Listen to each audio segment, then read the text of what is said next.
आज हम लोग बात करते हैं देश की राजधानी दिल्ली के बारे में। कहते हैं कि दिल्ली में कुल 7 नगरों को शामिल किया जाता है और इसी वजह से कई बार कह दिया जाता है कि दिल्ली कुल 7 बार बसाया गया।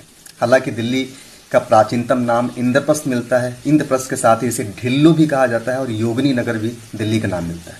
अब हम लोग बात करते हैं दिल्ली के 7 नगर कौन से हैं, या जिसे बोलते हैं दिल्ली को 7 बार बसाया गया। तो पहली बार कुतुबुद्दीन ऐबक के द्वारा दिल्ली में निर्माण किया गया मेहरौली का। ये दिल्ली के 7 नगरों में प्रथम नगर था। दूसरा था अलाउद्दीन खिलजी के द्वारा निर्मित श्रीनगर, जिसे बोलते हैं श्रीनगर, यह दिल्ली का दूसरा नगर था। तीसरा था गयासुद्दीन तुगलक ने बसाया तुगलकाबाद, ये दिल्ली का बसाया गया तीसरा नगर था। चौथा था मोहम्मद बिन तुगलक का जहांपनाह नगर, ये चौथा नगर था। पांचवा था फिरोज तुगलक का फिरोजाबाद और छठा था शेर शाह सूरी का शेरगढ़ या दिल्ली शेरशाही। सातवां जो दिल्ली का नगर था वो हुमायूं ने बसाया था दीन पनाह नगर के नाम से।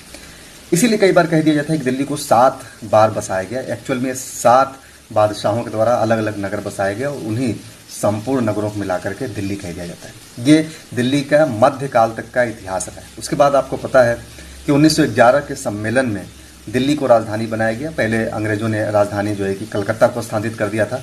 मुगलों की जो राजधानी रही आगरा रही, दिल्ली रही, समय समय पर इसको परिवर्तित किया गया।